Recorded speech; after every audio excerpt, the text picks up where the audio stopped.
Pascal Guiffan, bonjour. Je vous reçois sur le plateau de Big Media, en direct de Jour E. Vous êtes la cofondatrice et la manager générale d'Openland et nous allons parler d'économie régénérative. Alors, première chose, est-ce que vous pouvez expliquer à un enfant de 8 ans ce qu'est l'économie régénérative? Parce que la transition écologique, on a une vague idée, mais l'économie régénérative, pas forcément. Merci, bonjour. Alors, l'économie régénérative, alors si vous étiez un enfant de 8 ans, comment je vous l'expliquerais? Admettons que la Terre, c'est comme une maison, et on y vit tous, les humains, des plantes, des animaux, etc. Et en fait, dans cette maison, on a quand même pas mal sali, on a cassé beaucoup de choses, on a voulu faire rentrer beaucoup de meubles, du coup il n'y a plus de place pour les plantes, les animaux. La caution va devoir être payée, la caution pour l'entrée dans la maison va devoir être salée. Exactement, et donc on a pété des murs, etc. Et là il y a un moment, on n'arrive plus trop à bien vivre dans cette maison. Et en fait, l'économie régénérative, c'est en fait tout le monde se met à nettoyer, à réparer, et puis à mettre en place un peu aussi des règles de fonctionnement dans la maison qui permettent de respecter chacun, de laisser une place à chacun, à la fois aux humains, mais aussi aux plantes, aux animaux, et à continuer à vivre ensemble dans cette maison et la laisser aussi belle qu'on l'a trouvée, en fait. Voilà. Et c'est un concept qui va plus loin que la transition écologique ? Alors effectivement, c'est un concept qui prend non seulement en compte la question de la réduction des impacts, notamment sur les questions de climat, d'économie circulaire, de ressources, etc., mais aussi l'enjeu de la dépendance aux services écosystémiques, de la dépendance de l'ensemble de ce que nous faisons à la biodiversité et aux services écosystémiques. Donc comment est-ce qu'on va aller non pas uniquement réduire les impacts, mais aussi travailler à restaurer, régénérer les écosystèmes. Et est-ce que vous pouvez nous dire comment est née cette notion, ce terme assez mystérieux d'économie régénérative? Il n'y a pas... Le concept, il est encore à préciser, etc. Par contre, ce qu'on voit, c'est qu'il naît déjà d'une prise de conscience dans les années 70, notamment marquée par le rapport du Club de Rome qui dit la façon dont on fonctionne, ça ne va plus pouvoir marcher parce qu'on dépasse les limites de fonctionnement du système Terre. Il se relie aussi à simplement la biologie, le fonctionnement de la biodiversité, la nécessité de régénération des écosystèmes. Et aujourd'hui, on va aussi le retrouver dans des pratiques agricoles. On peut parler notamment de la question de la permaculture ou de l'agroforesterie qui vont prendre en compte justement le respect des cycles de régénération, mais aussi dans le droit. Et aujourd'hui, quand on voit par exemple la Constitution de l'Équateur qui reconnaît le droit de la Terre à exister et à se régénérer.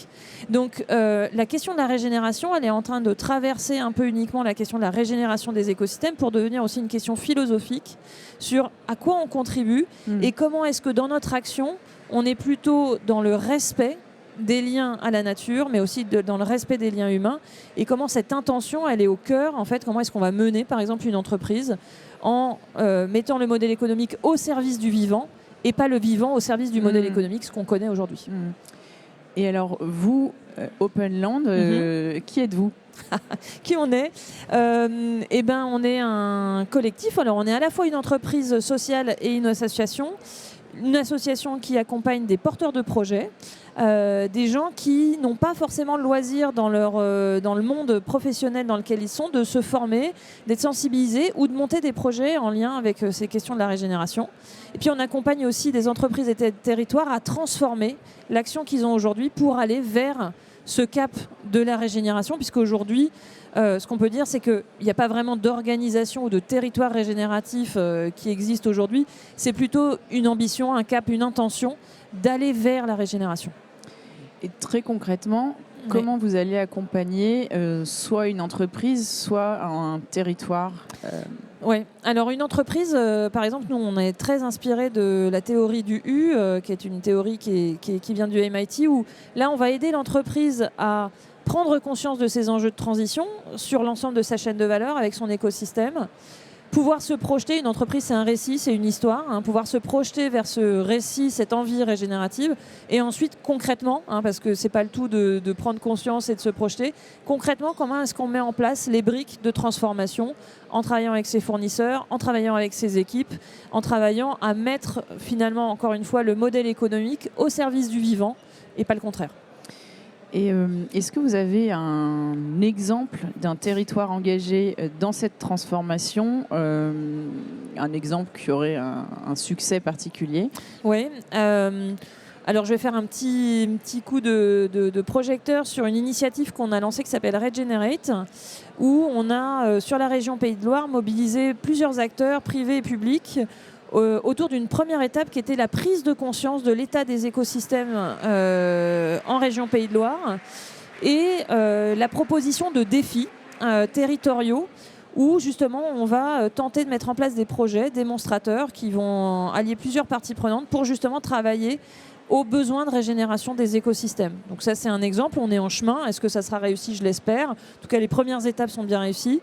Je pense aussi à une initiative qui se déroule à Melbourne, qui s'appelle Regen Melbourne, qui nous a beaucoup inspirés, où justement pareil, suite au Covid et à ce qui s'est passé en Australie, notamment les méga-feux, on a des parties prenantes du territoire qui se sont mobilisées et qui se mobilisent aujourd'hui, même chose, pour mettre en place des projets de régénération des écosystèmes du territoire autour de Melbourne, et notamment du fleuve qui traverse la ville.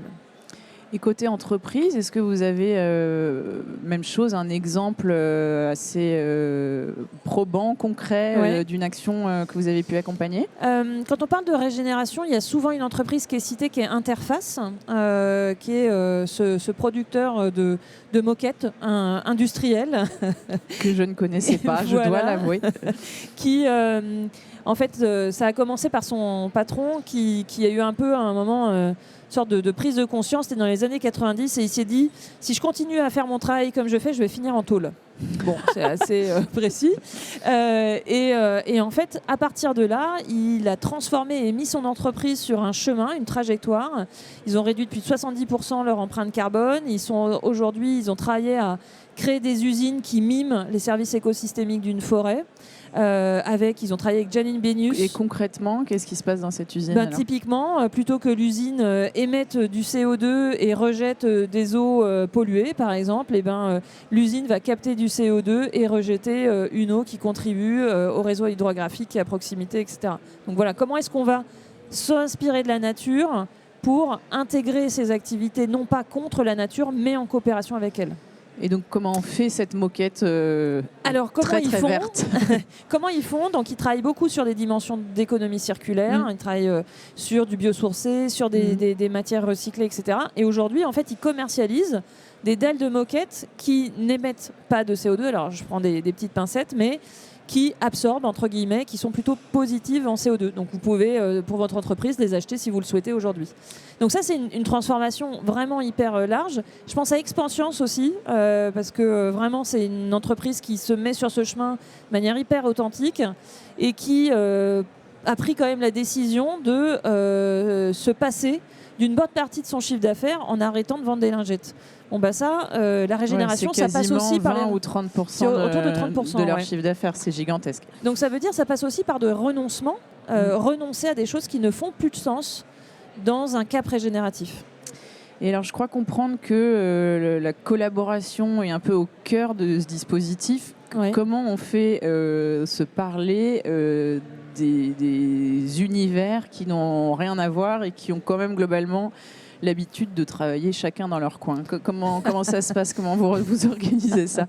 Bon, alors il y a quand même, ces dernières années, il y a quand même plein d'outils d'intelligence collective, etc., qui nous accompagnent et qui permettent de nous accompagner dessus. Je pense que ce qui drive, en fait, c'est le fait de partager un enjeu et l'envie, en fait, de changer, c'est-à-dire de prendre conscience que le chemin sur lequel on est, il nous amène vraiment vers de plus en plus de crises.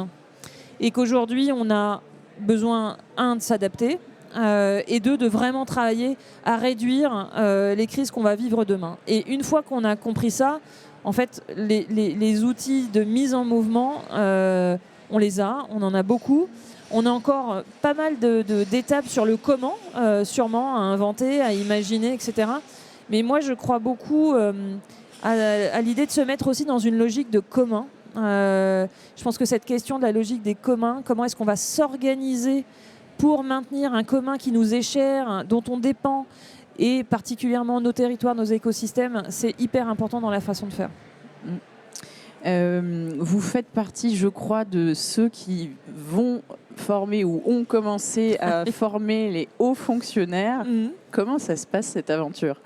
Comment ça se passe ? Alors effectivement, il y a un objectif du gouvernement de former 25 000 cadres dirigeants de la fonction publique avant la fin de cette année. Ça a été rappelé dernièrement, donc c'est assez short. Donc moi, je trouve le défi extraordinaire. Ça n'existe pas ailleurs dans le monde, donc il faut quand même s'en féliciter. Non, c'est assez unique. J'espère que ça fera d'autres initiatives ailleurs. Et en fait, ça se passe, c'est un processus. Alors, on est nombreux à y participer. Il y a plusieurs étapes. Il y a 2 ateliers. Donc, nous, on l'a co-designé le premier avec la fraise de la biodiversité Nicomac, et Novi Bas Carbone fait le 2e atelier, qui est plutôt sur la mise en mouvement. Le CNRS propose un certain nombre de conférences, et puis de visites de terrain, pour enfin atterrir pour chacun de ces cadres dirigeants sur une feuille de route qui vont leur permettre de comprendre comment est-ce qu'ils vont un petit peu aussi changer leur façon de faire ou mettre en œuvre les politiques publiques qui sont aujourd'hui décidées, notamment dans le cadre de la planification écologique. Et donc, ça commence par un atelier, une dizaine de cadres dirigeants, 4 heures de temps, et on parle des sujets liés au climat, aux ressources, à la biodiversité et aux questions d'adaptation, puisqu'il y a vraiment l'enjeu de l'adaptation au changement climatique qui est essentiel. Et je dois dire qu'aujourd'hui, c'est des moments forts de partage, de prise de conscience, de découverte, et pour certains aussi de revoir les sujets qu'ils maîtrisent déjà. Et moi, ce que je vois, c'est beaucoup de gens qui ont envie d'agir, qui ont envie de vraiment transformer les politiques publiques, les projets, la façon dont ils interagissent avec leurs équipes ou dont ils mènent leurs projets. Et voilà, moi j'y vois quand même beaucoup d'espoir. Et puis surtout, ça ne va pas s'arrêter aux 25 000 hauts fonctionnaires. Parce que l'objectif, c'est que ce dispositif, il se déploie sur les 2,5 millions de fonctionnaires en France. Donc ça, c'est assez génial. Belle aventure, ouais. Et j'invite d'ailleurs toutes les entreprises à faire de même. Parce que la sensibilisation, le fait que tous on comprenne ce dont on a besoin de faire, c'est la clé pour transformer notre quotidien et notamment nos métiers. Alors, vous parlez de notre quotidien. Dernière question, on va faire un petit saut dans le temps. On va imaginer qu'on est en 2050 et qu'on est dans un territoire qui a été transformé par cette fameuse économie régénérative. Je me lève le matin. Qu'est-ce qui se passe après ? Comment je déambule dans ce territoire ? Enfin, qu'est-ce qui a changé très concrètement dans ma vie quotidienne si je ne suis pas le 8 avril 2024, mais le 8 avril 2050 ? Eh bien, j'espère que le 8 avril 2050, on fête déjà l'atteinte de la neutralité carbone. Voilà, c'est la première chose. Normalement, c'est l'ambition. C'est l'ambition, exactement. Je pense que c'est un monde où on a beaucoup moins de transports carbonés, clairement, où les régimes alimentaires sont beaucoup plus basés sur les plantes. Des bus électriques, des vélos et beaucoup moins de viande dans les assiettes. Je pense que ça commence par ça. Et surtout, des métiers. C'est-à-dire que quand je vais au boulot, je sais, dans mon travail, en quoi je contribue à régénérer, à maintenir, à restaurer les écosystèmes qui auraient encore besoin d'être restaurés. Et je sais comment mon métier, ce que je fais de ma journée, contribue à mon bien-être, à ma sécurité, à celle de mes proches, mais aussi contribue à quelque chose d'un peu plus grand que moi, qui est le fait d'avoir et de continuer.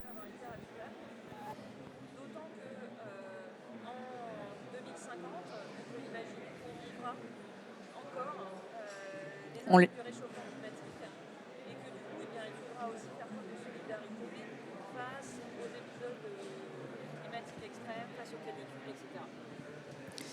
Et ce qu'il y a est-ce qu'il y a d'autres aspects de la vie quotidienne très tangibles? Vous parliez des transports, par exemple. Est-ce qu'il y a d'autres aspects de l'alimentation? Est-ce qu'il y a d'autres aspects très tangibles qui, dans notre vie quotidienne, auront changé sur les bâtiments, par exemple? Est-ce que vous avez un dernier petit exemple pour qu'on se projette vraiment dans cette vie de 2050? Moi, je pense que cheminer dans une ville sera tout à fait différent. Qu'il y aura beaucoup plus d'espace, par exemple, végétalisé, c'est-à-dire le tissu urbain sera assez différent, avec plus de végétalisation. Parfois aussi peut-être des zones un peu plus denses, parce qu'on sait que la question de l'artificialisation des sols, on doit y faire face et limiter ça. Un petit peu plus de solidarité aussi, de proximité dans les liens, à la fois par exemple, à qui je vais acheter à manger, etc. Et en même temps, moi, ça me paraît essentiel garder aussi une solidarité avec le monde, avec d'autres cultures, avec d'autres pays, etc. L'accueil aussi de tous et de chacun dans les villes. En tout cas, si vous avez envie de récits sur ces questions, je vous invite à venir nous voir sur le tiers-lieu qu'on a à Nantes. Parce qu'en fait, sur notre tiers-lieu, il y a une grande fresque justement qui raconte Nantes en 2050, qui aurait réussi sa transition écologique. Et on a tout un récit un peu plus long que ce que je viens de dire qui décrit un peu ça, parce que il est bon aussi de rêver pour pouvoir se mettre en chemin. Eh ben, merci beaucoup pour cette vie de rêve qui nous attend. Oui, ça va être le chemin risque d'être un peu complexe. Il faut pas non plus. Je pense qu'il ne faut pas se dire que tout sera simple. Écoutez, c'est le mot de la fin. Je vous remercie d'avoir participé à cette conversation. Et, merci à vous. Je souhaite également à tous ceux qui sont là de suivre une journée trépidante. Merci beaucoup. Au revoir. Bonne journée.